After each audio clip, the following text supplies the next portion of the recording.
Hi and good morning. Good morning. Welcome to Second Unitarian Church. We're glad that you're here with us. I'm John Broom, a member of the church's Board of Trustees, and I use he, him, and his pronouns. Now, before we go any further in our service today, I want to share some information about Reverend Jason.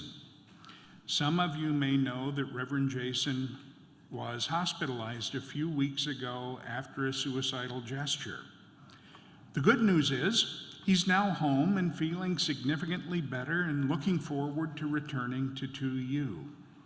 We'll update you when we have more specific information about his return, but for now, he needs to continue his healing. And also for now, we're all supporting Reverend Jason in that healing. You know, as a congregation, we support mental health and treatment of illnesses.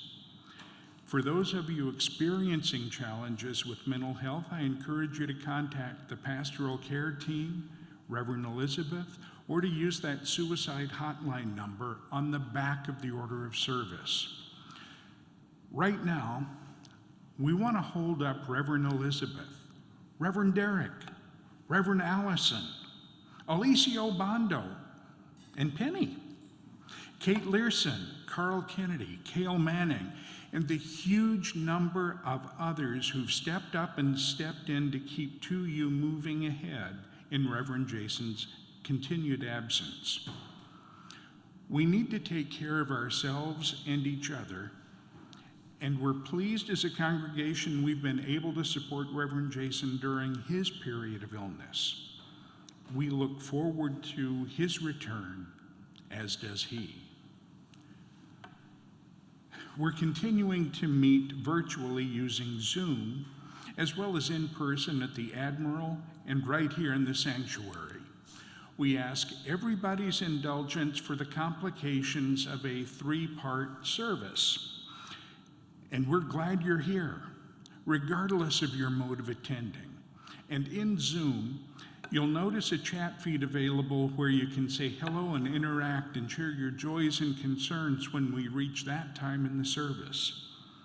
You can also use Zoom closed captioning through the live transcript option. When we would traditionally sing together and read things in unison, you're encouraged to do so as well, even though you're unmasked and on mute. Our voices do echo through the world, so we might hear one another if we listen closely and sing with our full spirits. Now, we are paying close attention to COVID recommendations, and this could mean changes at any time.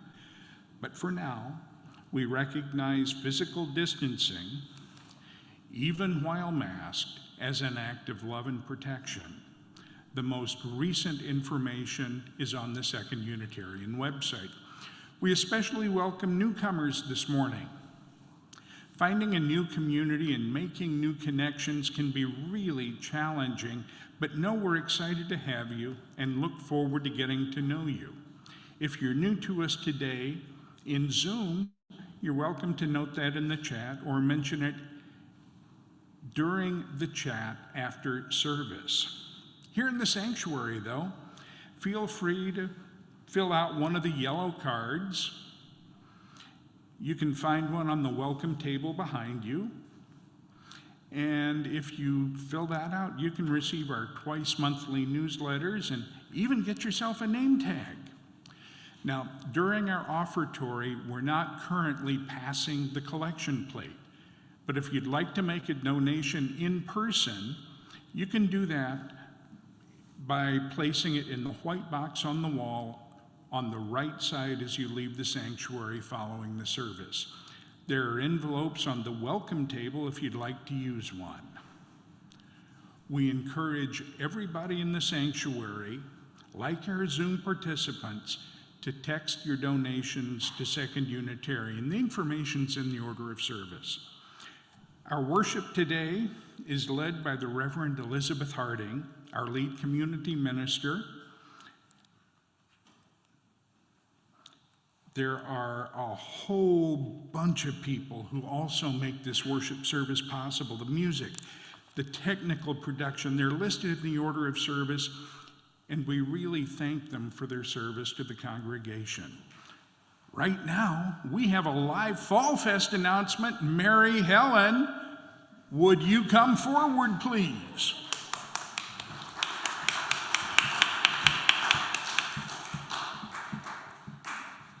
Thank you, thank you, thank you, thank you. Happy Halloween, my friends. Okay, it's almost November, and that means we're coming closer and closer to November 13th. Our Mrs. O'Leary's Barn Burner fundraiser. At the end of this coming week, things will really get hopping. Two things you're going to hear about today are the silent auction and tickets. So number one, the silent auction. You've got until this Wednesday to submit your silent auction donations. We extended a little bit so you can have even more fun things to bid on. The silent auction will open this Friday at 5 o'clock, and it will work on your phone just like last year's silent auction. You will text to you to 71760, and then you will receive a text back with a link to the auction. Click on that link and follow the prompts, and you are in. I'm sure you won't remember this by then. I certainly wouldn't. So information on how to get into it will be on the 2U website, secondunitarian.org, and we'll also be sending out emails to everybody on things that are a little more clear. And then next week, when I give my final announcement, I will walk you through it again and will be available to help anyone who needs it after church. We've got some really great items this year, including several bicycles that we are raffling off. You may come and peruse them as you wish. The raffle tickets are really very cheap. One is a vintage bike, and then these other two children's bikes. I love the one that says Tide and Downy on it. Okay, and number two, tickets. Be sure to go to the website and buy your tickets. This is our only fundraiser of the year, after all. Tickets are $35 before the 13th and will go up to $45 at the door for those who want to attend in person. For those who will attend on Zoom, tickets are $20.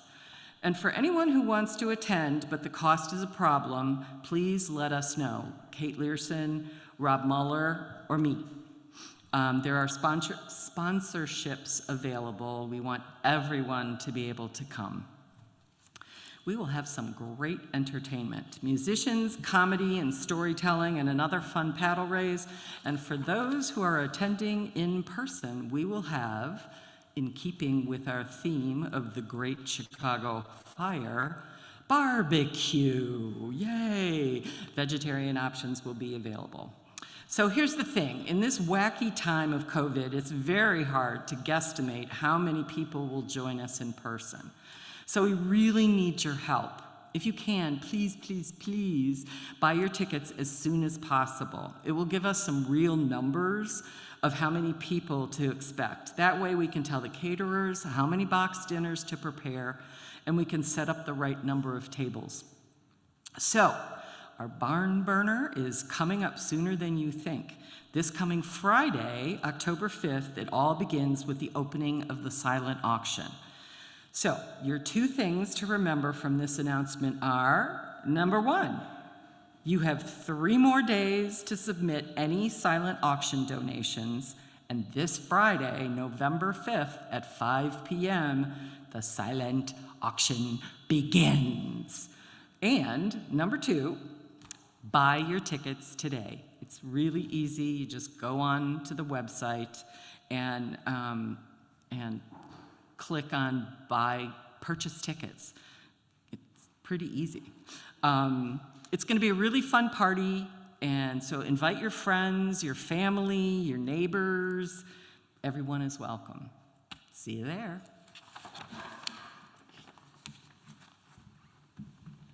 Thank you, Mary Helen. You can find additional announcements in the order of service, and right now, I want to welcome Ellen Rocket to lead our call to worship.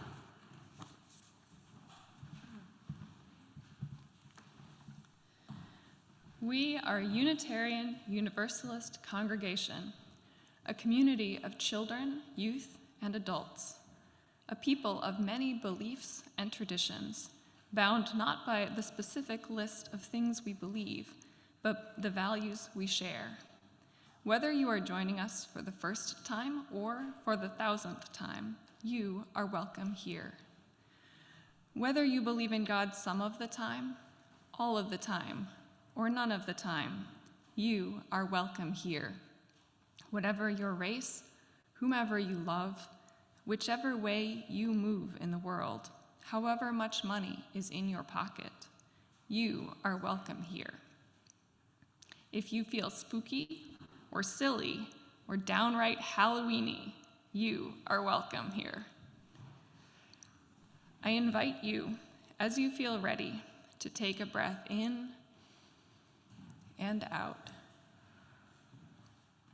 As the music begins, let us enter into our service together.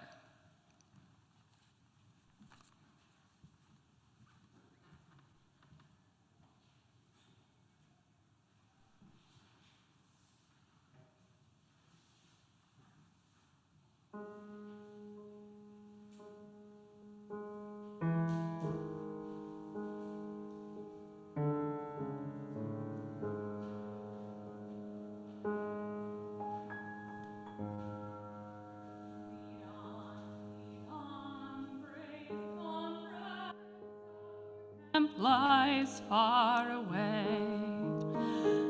We must cross that haunted valley before the close of day. How I became afflicted, I will tell you as we go, by the blight of the haunted hunter as he walked the midnight snow.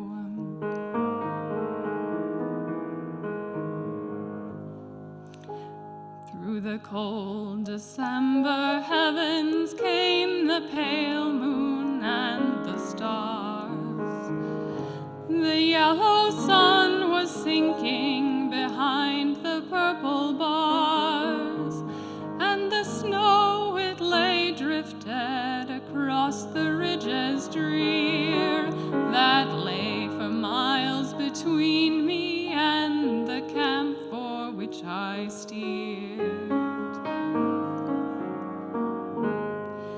There was silence on the hillside and through the solemn wood, no sign of life or motion to break the solitude, save the wailing of some moose bird and his plaintive note so low, or the skating of some red leaves across the frozen snow. Says I now, dark is falling, and it's for my camp I'll speed. My heart would feel much lighter if I had but company. So I sang and I shouted, keeping measure as I sped, by the sharp clang of my snowshoes as they sprang beneath my tread.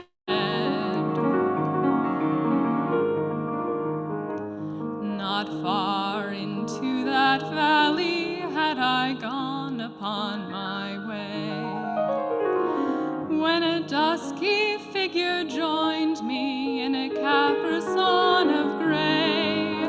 Then being on his snowshoes with a long and limber stride, I hailed the dusky figure as he traveled by my side. No token of communion gave he by word or look. A fierce chill came upon me at the crossing of the brook, for I saw by the sickly moonlight as I followed bending low, that the walking of the hunter left no footmark in the snow. A fierce chill came upon me, like a shadow round me cast. I fell upon a snowdrift as the haunted hunter passed. The other trappers found me just at the break of day, with my dark hair bleached as white as the snow on which I lay. They spoke not as they raised me, for they knew that through the night I had seen that haunted hunter and withered in its blight. Saint Maria, speed us onward, for the sun is sinking low, and before us lies the valley of the walker in the snow.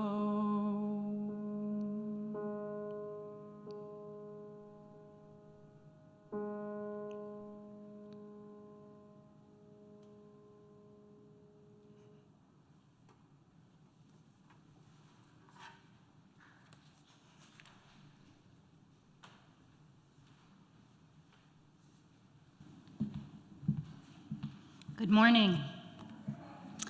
In just a moment, Ryan Tebby over Zoom, I in the sanctuary, and Harris McKee at the Admiral will light our chalice, the symbol of our faith. We light our chalice this morning with these words from Andrea Hawkins Kemper.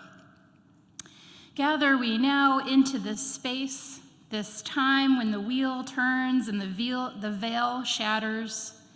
Gather we now to remember, to grieve, to prophecy, to complete our harvests before the long dark comes. Gather we now to tell the old stories and sing the old songs, to be as we always have been, the voice of our people eternal. Gather we now to celebrate that which was, that which is, and that will be. Gather we now, as we always have done, united by story and bound by love. Ryan and Harris, would you light your chalices, please?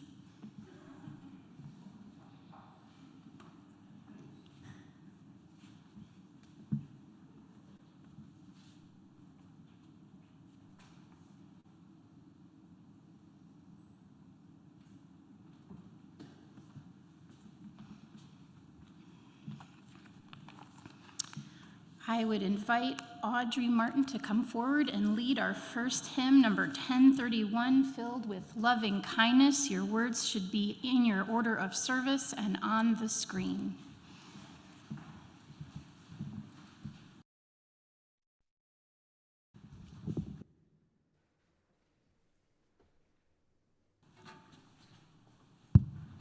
Please rise in body or in spirit and join us singing hymn number 1031, Filled with Loving Kindness.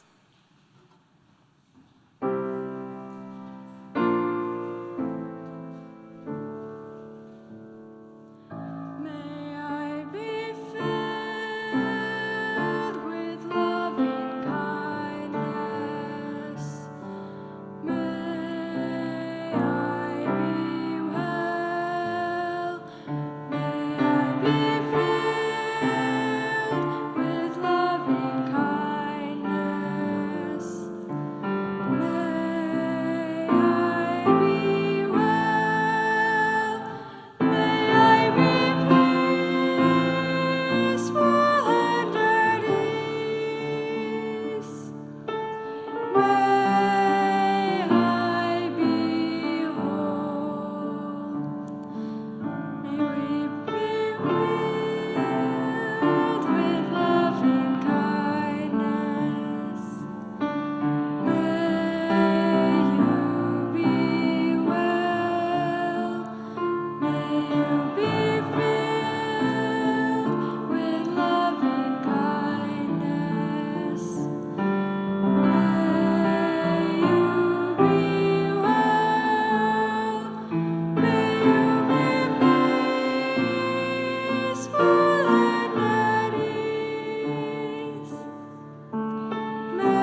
Please join me in reciting our covenant. The words will be on your screen.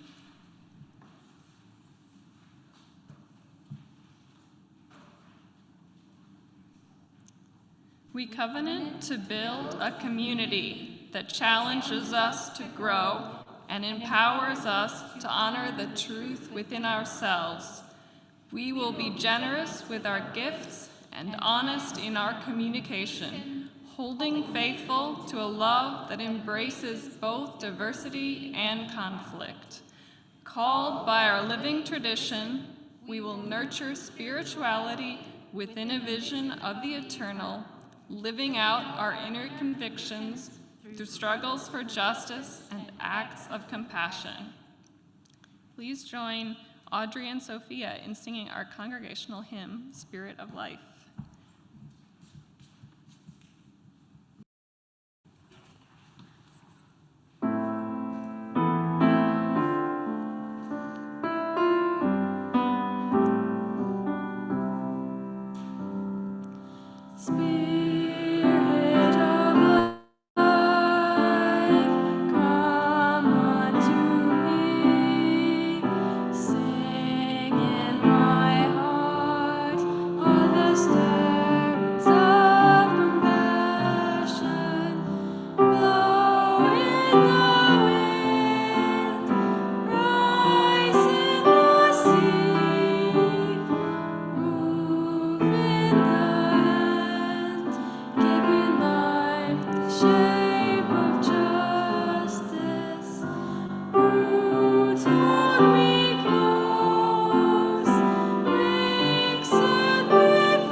Good morning, everyone.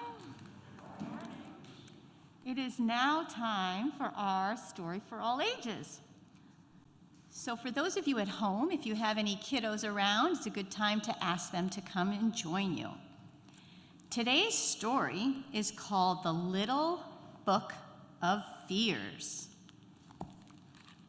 We all have something that we're afraid of, don't we? Everyone has fears, some silly, some twisted. So you don't feel alone, here are some listed. C is for Claire, who recoiled from legumes. D is for Drew, who hid from raccoons. F is for Fern, scared of the bath. H is for Henry, petrified by math. I think I share that one. I is for Ingrid, who always took cover. J is for Jack, who wouldn't look under. K is for Kit, who hated the basement. L is for Len, who eyed his replacement. M is for Mina, panicked by snakes. N is for Nico, made anxious by lakes. O is for Ophelia, who stayed in the light. P is for Perry, quick to take flight. Q is for Quinn, horrified by needles. W is for Will, unsettled by beetles. X is for Xi Li, who dreaded the mall. Z is for Zane, afraid of folks, big and tall. Everyone has fears, some big, some very small. It's normal to get scared sometimes. It happens to us all. But learn from the missing letters To them you must look. They were gutsy and brave, and so not in this book. Thank you for listening to my story, and Penny and I wish you a very happy Halloween.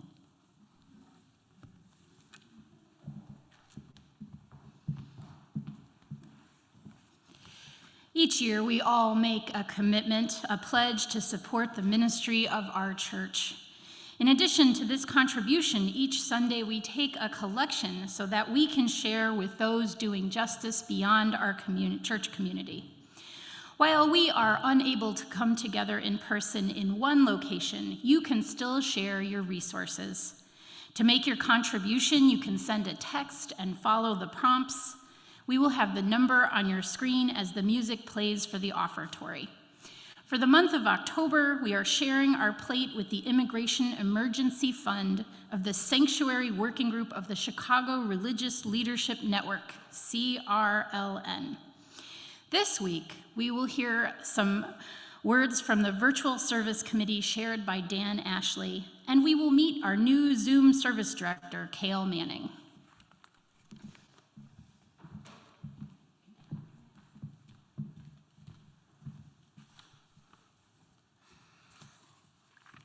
I'm here today to tell you a little secret, to ask for volunteers, and to introduce someone special. In the days gone by, pre-pandemic, to attend church, you had to be right here in the sanctuary. Over the last 20 months, our community has grown to extend far beyond these walls. Folks attend here now. Folks attend at Admiral on the Lake, a friendly environment for those who have a more difficult time getting up and down stairs. People join remotely over Zoom from as far away as Idaho, New Jersey, and California. Here is the secret to making all of the magic happen. A new, energetic band of technology-loving volunteers jumped in. They are the Virtual Service Committee, VSC. If you want to join the fun, please volunteer.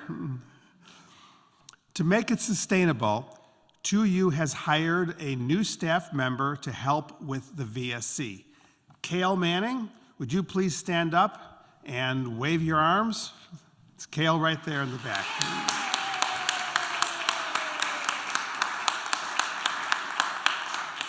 Cale is a multimedia major at Columbia College.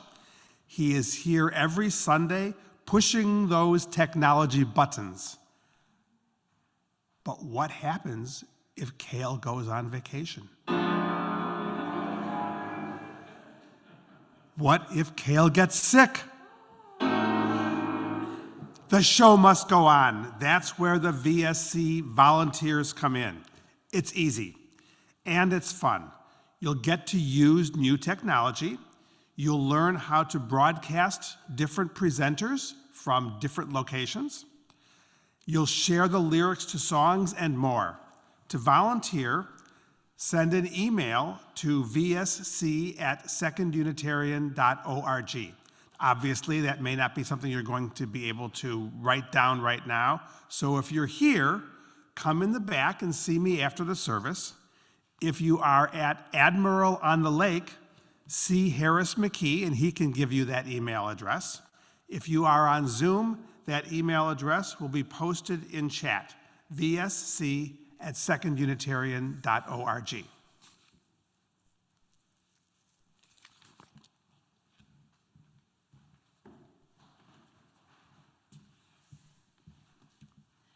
Now I invite you to join me in reading our offertory words.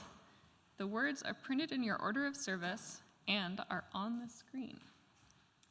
This church is the community of ourselves. Its energy and resources are our energy and resources. Its wealth is what we share. As we contribute to the life of this community, we affirm it and enable its participation in the larger world around us. The offering will now be generously given and gratefully received.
I invite you now into the spirit of prayer and meditation. Let us start by breathing together. Take a breath in and a breath out. We begin in thanks, thankful for the breath in our lungs, the beauty of our earth, and the strength of this community. We hold in our hearts those who care for family in ill health, those who live with grief or chronic pain, those struggling with addiction or illness, seen and unseen. We are with you. For parents and teachers and all those whose primary spiritual practice is caring for children, we are with you. We pray for our neighbors in prison, for those struggling to stay afloat in the midst of poverty. We are with you. We pray for all those living in harm's way. We pray for our planet and commit to work that will lead us away from the harms of climate change. We pray that wisdom, compassion, and empathy guide the leaders of our world. May they and we be instruments of a just and lasting peace. Our lives are blessed by those who knowingly, with curiosity and courage, face their final days. For those locked in concentration camps at the border, held in cages and inhumane conditions, for those in ICE detentions here in Chicago, we are with you and we commit to doing more. For those struggling with fear and anxiety right now, we offer our prayers of comfort and care. For those who face the loss of a job, financial resources, and security right now, we offer solidarity and a commitment to share what we can. For those struggling with the impact of isolation, we promise to reach out with love. Into this shared silence, I invite you now to speak the name of anyone you wish to lift up into this loving support of this community.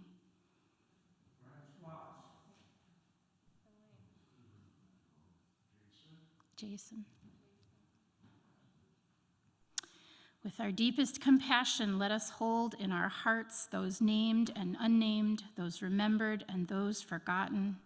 Let it be so. Amen, and blessed be. At this time, I will light 2 candles, one representing the joys and celebrations we are experiencing, and another representing the concerns and sorrows we are holding.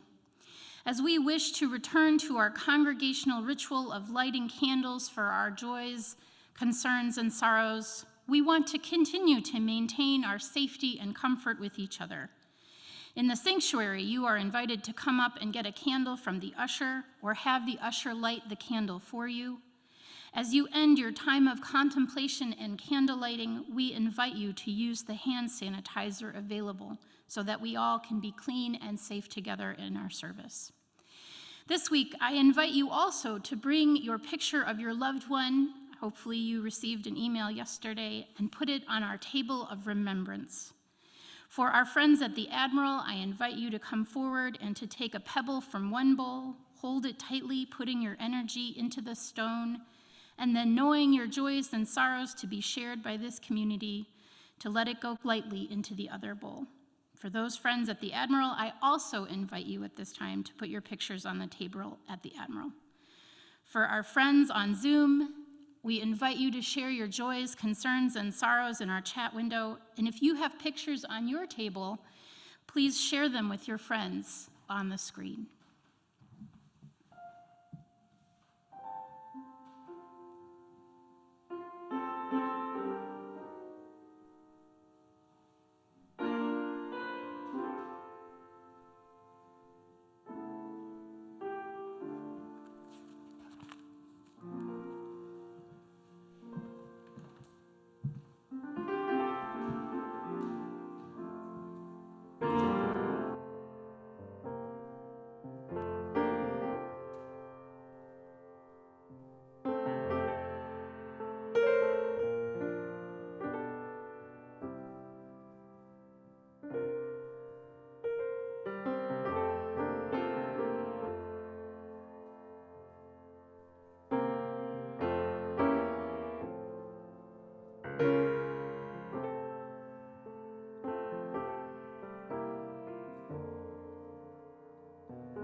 We hold all these joys, celebrations, sorrows, and struggles close to our hearts. Ellen Rocket will now share our first reading.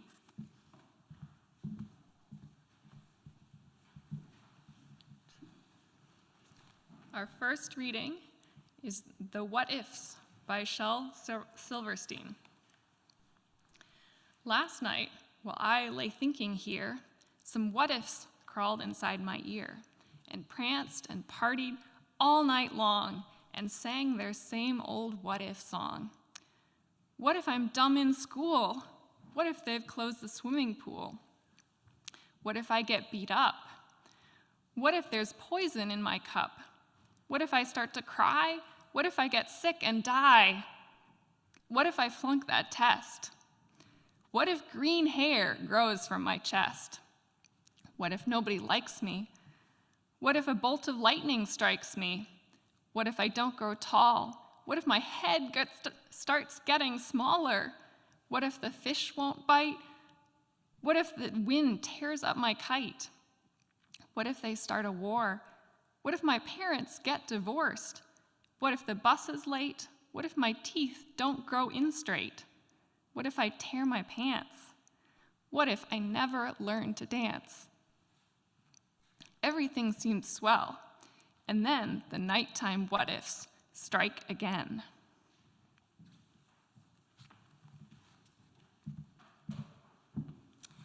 Our second reading this morning is an excerpt from the poem The Seven of Pentacles, called Connections Are Made Slowly by Marge Piercy. I invite you to read it responsively with me. The words will be on your screen, and I will read the part in bold, and you can join in the parts in italics. For those who would prefer to use a hymnal, it is number 568. Connections are made slowly. Sometimes they grow underground.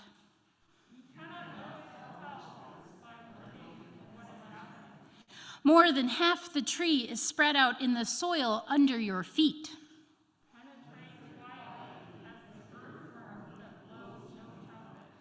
Fight persistently as the creeper that brings down the tree.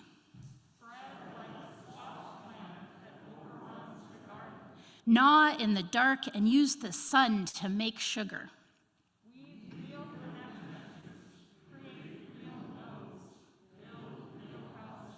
Live a life you can endure, make love that is loving.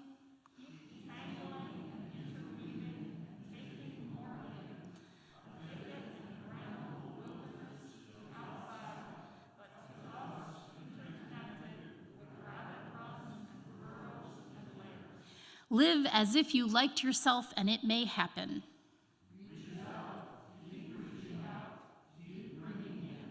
This is how we are going to live for a long time, not always. For every gardener knows that after the digging, after the planting, after the long season of tending and growth, the harvest comes. I invite Audrey and Sophia to come forward for our anthem, Bright Morning Stars.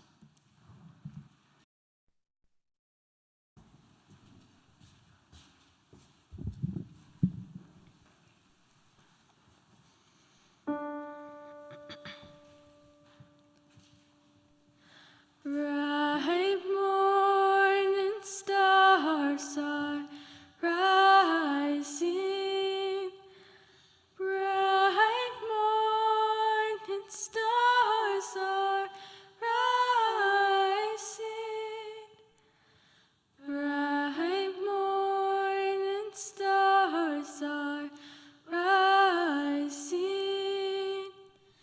Day is a-breaking in my soul. Oh, where are our dear fathers? Oh, where are our dear fathers? They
In the book, Daniel Tiger's First Sleepover, Daniel Tiger, the son of Daniel Tiger from Mr. Rogers' neighborhood, goes over to his friend Prince Wednesday's house for a sleepover.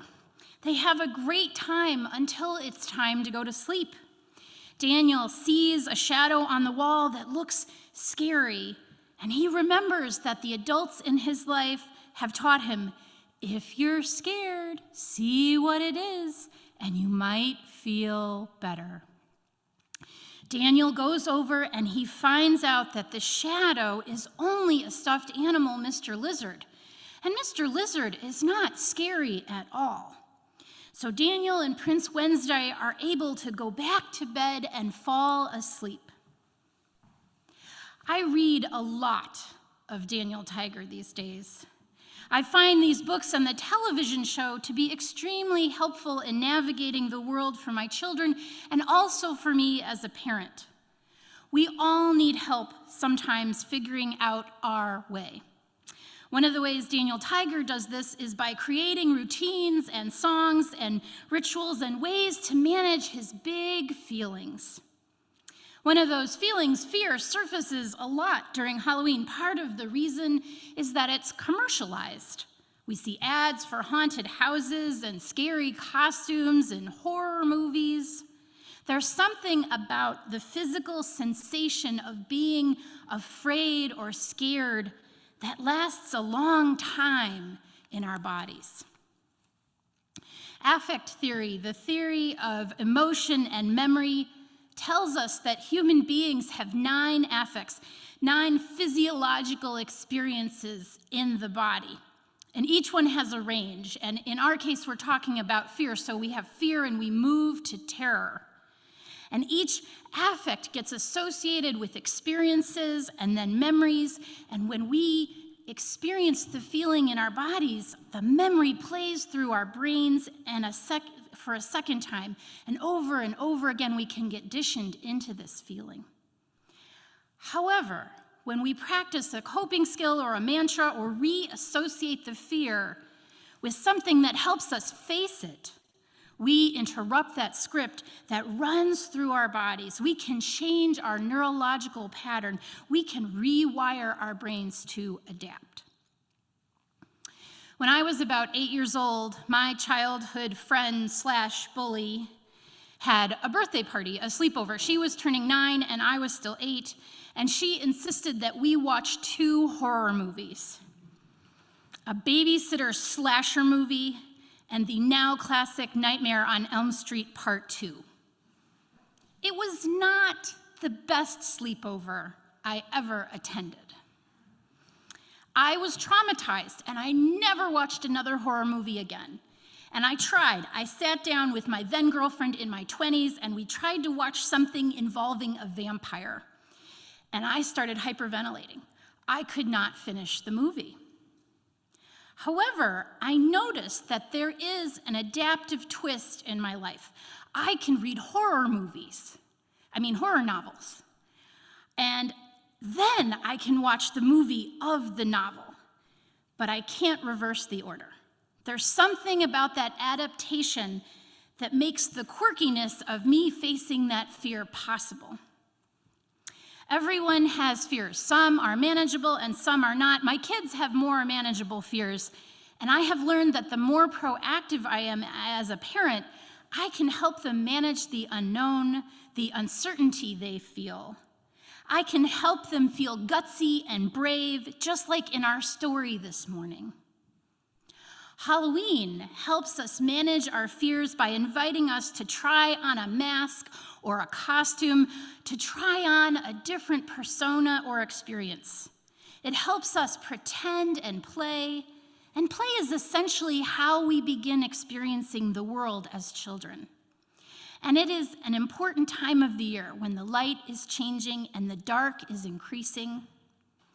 Shauna Womeldorf, a member of Coves, our pagan group, and who helps us get out the word about our Sunday services through social media, shared this information about Samhain with me in preparation for this service.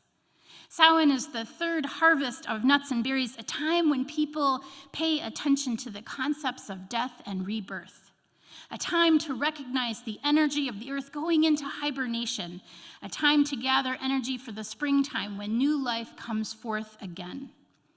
As we slow down and reflect in the dark, it is a time when the memories of our ancestors are strong, and we give thanks for their lessons and love. As the dark increases, we light candles, a common tradition to honor their memory. In order to welcome ancestors on Halloween as they visited folks who were alive, people would carve root vegetables and place a light inside. Folks would also wear masks and costumes to ward off evil spirits as the ancestors made their way into this quiet, reflective time. The dark is a good time for things to grow and develop. The light always returns, coming back at Yule or the winter solstice and then getting longer and longer. Part of the inspiration for the table of remembrance you see before you today is an acknowledgement that many different folks and cultures make up our communities, and those folks in turn often come here to 2U. So the table of remembrance is a way to offer respect to all these different cultures in our congregation. There's another culture that also has a table that has offerings on it, known as an ofrenda, for people who celebrate the Day of the Dead, or in Spanish, as is known, El Día de los Muertos. On November 1st and 2nd in Mexico and now all over, people will create ofrendas, altars with marigolds, favorite foods of the deceased, sugar skulls, pictures, favorite items, toys, and things that connect the living folks to those who are ancestors. The day is spent celebrating the lives of the deceased, encouraging their spirits to come and visit the living. Much like the Celts used pumpkins to throw off evil spirits and guide ancestors to the living, the marigolds in Mexican culture are said to light the way for the ancestors to find their family ofrendas. In the movie Coco, the young boy who loves music, but whose family has outlawed music, uses the ofrenda as a place to talk and think about his dreams with his loved ones. Miguel travels to the land of the dead, originally to find a guitar and a musician, and instead he finds out the family secret, and the secret to staying connected with his ancestors. Miguel discovers that the ancestors can only come visit on the Day of the Dead if they are remembered, if their story is told, if their songs are sung. And so he does this in the movie. He sings to his great-grandmother to help her remember her father, to keep the ghost present. There is a slight connection to the Day of the Dead and the Catholic holiday of All Saints' Day observed on November 2nd.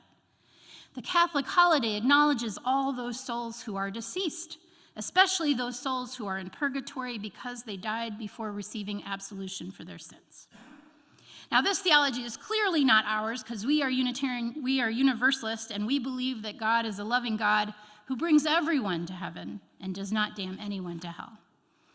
But all over the world, there is a deep need to acknowledge the connection we have with the deceased people or animals in our lives. The very human fear of dying is a piece of this too. Knowing that eventually we will all be gone is a powerful motivator.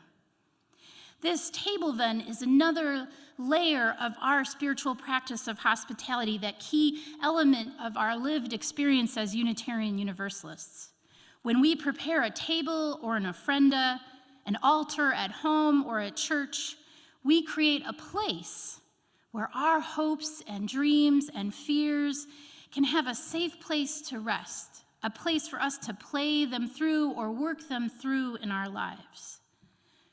Daniel Tiger's way of being curious about his fears. When you're scared, see what it is. You might feel better, is a wonderful model for us.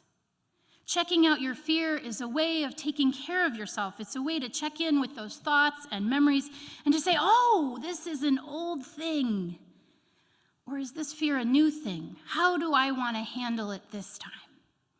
Fear is information in your body. Those prickles on the back of your neck or the goosebumps you get on your arms or legs remind us that we live in a world of spirit and energy, and all sorts of energy happen in our interactions with each other, and we pass that energy through us and others when we talk and laugh and cry and play together. And there are different types of fears too, that there's that surprise element, the unknown, and then there's that learned fear, like the fear of going to the dentist, a repeated action, but still not enough exposure to it. As a people of faith, we get to be in relationship with each other. This month's theme of cultivating relationship and the fact that Halloween is today allows us a little time to reflect on the fact that sometimes we have some fear about cultivating relationships. Fear of being known, fear of accountability, fear of making mistakes with each other and taking the time to reconcile and forgive. I'm still working on forgiving Eleanor, by the way, just so you know. As we work towards learning more about the eighth principle, we will need to work through those fears and anxieties about being together in relationship. It's wonderful and maybe a little scary to be seeking ways to be accountable to each other in relationship. We want our values to be out there loud and proud, and the process might involve stopping, thinking about what we're doing, calling each other back into relationship, and working it out, whatever it is. As we move through the fear, we gain more trust and connection. As Marge Piercy writes, connections are made slowly. They grow underground, in the dark. In this fertile time, in this time of increasing darkness, we can learn and reflect and think about our fears. And as we move through them, we find out that our community is stronger, deeper, and more connected. As a way to make more connection, I invite you to take one of those little balls of string that are on the table. That's right, voluntary homework. I invite you to take a piece of string and record yourself throwing it somewhere in your house or here at church and send the video to the Sunday Services Committee. We're going to use those connections present today and make a video that shows how we are all connected, even if we can't be all together in person. And for those folks who are on Zoom, just drop me a note and I'll make sure you get some yarn. We are connection seekers here at 2U. Through the pandemic, I have heard stories of folks finding ways to be together. Many of us worked through our fear of technology, and now we could be VSC volunteers if we want to. Some of us found small gatherings outside to be within our comfort level. Getting the kids together for a monthly play date at Horner Park was very successful for a long period of time. We will find ways to connect with each other after absences. And reflecting on the stories of our ancestors helps us to remember that they too went through hard times and absences and kept going, much like we are keeping each other going. And the same will be true for Reverend Jason when he will be able to return. We will need to spend some time getting reacquainted. We are not the same folks as when he left in July. We have done some learning and growing together, and he's done some learning and growing and healing himself. Connections are made solely as folks who seek to be accountable and caring of each other. We will need that reconnection time to retie those connections we have with him and us. Deepening our connections helps us to be gutsy and brave for the work of being religious people together. As we use the deep, rich dark to do this reflection and connection, we will light candles and lamps and turn on our electric lights to be together, lighting each other's ways on our shared religious journey. May you have lovely reflections to guide your way through the precious dark and lights from your loved ones and yourself to guide the way. As my attempt to be gutsy and brave this Halloween, I'm taking a note from A League of Their Own. May you have a safe and happy Halloween, knowing you are among and of and within saints and ancestors. I invite you to join me in our closing hymn, number 1010, We Give Thanks.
be comfortable either sitting or standing. Today's benediction is adapted from the science fiction novels and movies we know as Dune. I will work through my fear. Fear is the mind killer. Fear is the little death that brings total obliteration. I will face my fear. We will face our fear.